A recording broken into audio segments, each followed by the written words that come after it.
Morning. Good morning. I'll let you go first. Sure. Hi, I'm Dr. Emma Shortis. I'm the Director of International and Security Affairs at the Australia Institute, and I have brought with me a petition signed by over 20,000 Australians calling for a parliamentary inquiry into the AUKUS deal. Polling by the Australia Institute shows that 66% of Australians would support a parliamentary inquiry into the AUKUS deal, so we believe that it is time for the Parliament to do its job. The UK has had an inquiry into AUKUS. The US is currently holding its own inquiry into AUKUS. Australia, meanwhile, which bears the brunt of the cost and the risk of this deal, hasn't had an inquiry. And in a healthy democracy, scrutiny of this deal, which will be the biggest international transfer of wealth in Australia's history, should be welcomed. Thanks very much, Emma. And I want to thank the Australia Institute for the work they're doing in trying to get transparency on AUKUS. In the last week, we've seen Australia pretend that a relationship with the United Kingdom can A, keep us safe in the Asia-Pacific region, and B, deliver AUKUS nuclear submarines. Both of those assumptions are plainly false. The UK's had an inquiry into AUKUS, and strangely enough, they quite like a deal which sees some $40 billion of Australian money funneled into UK industry over the next 2 decades. The US is in the middle of a review instituted by Donald Trump, which millions of Australians are hoping will see AUKUS cancelled. Meanwhile, the Albanese government, with the tacit support of the coalition, is refusing even to undertake a review of AUKUS. And what's remarkable about AUKUS is it was signed up without even a formal cabinet brief. It was signed up without any kind of serious scrutiny, either from within Defence or within the Parliament. We are now 3 years on into this failed project. We see time and time again the warning signs telling the Australian public, telling the Australian government, if they'll listen, that AUKUS will fail. It's a question of when and how much it will cost us. In the last 24 hours, we've seen one of the most senior US admirals admit that the first part of AUKUS can't get out the gate unless the United States doubles its submarine production. And to be clear, there are no viable strategies for that to happen in the United States. Now, I am certain, the Greens are certain, that the Trump administration, for all its erraticism, for all its chaos, will at least be getting that kind of clear evidence from its own Navy and from its own US Defence Department. So what is it that the Albanese government is frightened of? What is it that the coalition is frightened of when it comes to an AUKUS inquiry? The Greens have placed a motion on the federal parliament's books for a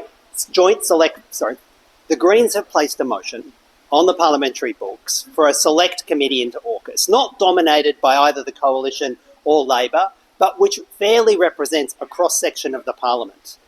And we are calling on the Albanese government to show some courage, to support an independent parliamentary inquiry, which we know is supported by some 2/3 of the Australian public.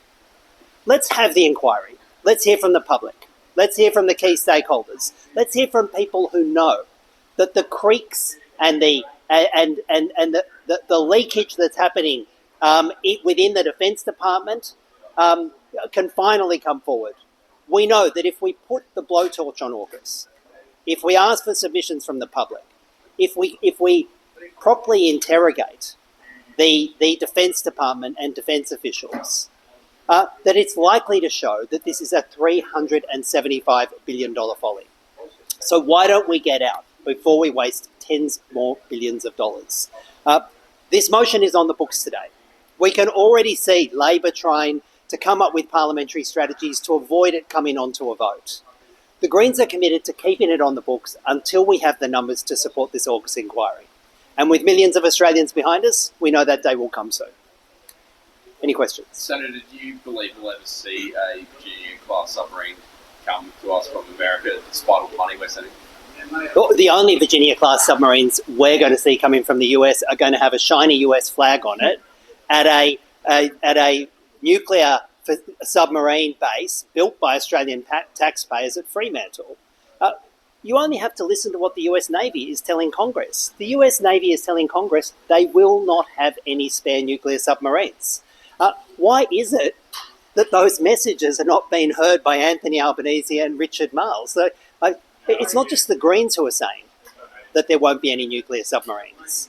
The core decision makers inside the United States Pentagon are saying the same thing. Emma, do you want to add anything? Yeah, sure. Look, I'd say even if the United States shipbuilding industry made it to the target that it needs to, the legislation is really clear that the president has final say and has no obligation to hand those submarines over to Australia. And I think it's incredibly unlikely that if a president were to do that, they wouldn't come with conditions. So that really means that, as David has outlined, the AUKUS deal is rife with risk of failure, but there are also significant risks if it succeeds for Australian sovereignty and for the ability of future Australian governments to make independent decisions. Yeah. A number of critical observers from the US perspective are saying that the AUKUS deal is going to embed thousands of Australian sailors inside the US Navy. The estimate is that some 10% of the Virginia crews inside the US Navy will be Australian personnel. The US are asking themselves, well, what kind of sovereign risk does that mean for the United States? If there's a war with Taiwan, if there's a war over Taiwan, will the Australian government be able to recall Australian personnel? The US are also saying they haven't got enough submarines for their own purposes. So who would hand over a scarce resource to Australia unless there was a rock-solid guarantee that Australia would use it in whichever conflict the US are proposing? I'm hopeful that our government won't hand that kind of guarantee over to the United States, won't surrender our sovereignty and say Australian troops inside Virginia-class submarines and any future Australian submarines will not automatically be used in a US war. If Donald Trump and the Pentagon hear that, the likelihood of us receiving any nuclear submarines diminishes even further. Are you hearing from any Labor colleagues that they want to back this inquiry, or they would if they could?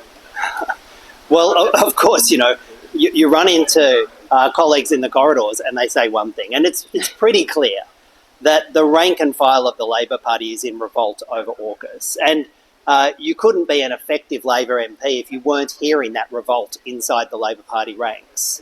The question is, when will the dam wall break?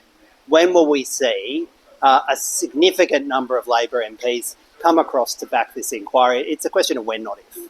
Can I just add as well that the Victorian State Labor Conference is on the weekend, and there'll be a motion there on the floor to have AUKUS removed from the National Party platform. So this is not an issue that's going away from the party. I think the backbench and the rank and file are rightly really deeply concerned about the deal and the risks that David has outlined. Senator, just one more on a different topic. The UN climate chief is here to see Chris Bowen today over our 2035 targets. What's the Greens' view on that target? What should it be? Well, we've said very clearly that we need some of the strongest targets. Australia, being the second largest fossil fuel exporter on the planet, needs to be showing global leadership.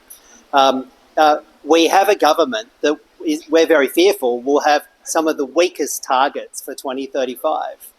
We know what the UN is saying. The UN is saying coal and gas needs to be kept in the ground and we can't be digging it up and exporting it after 2035. We need targets that will say Australia will stop being part of the global problem on climate and by 2035 be keeping its coal and gas in the ground. Do you think the chief's warning that fruit might become a once-in-a-year treat is a bit overblown, or do you think that's realistic where things might go if climate change isn't happening? We're already seeing the feedback loop happening from the climate change that's been fed into the system.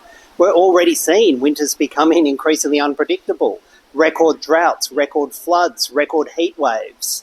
When the UN is warning that things like fruit might become a rare occasional luxury, well, I think the world should be listening.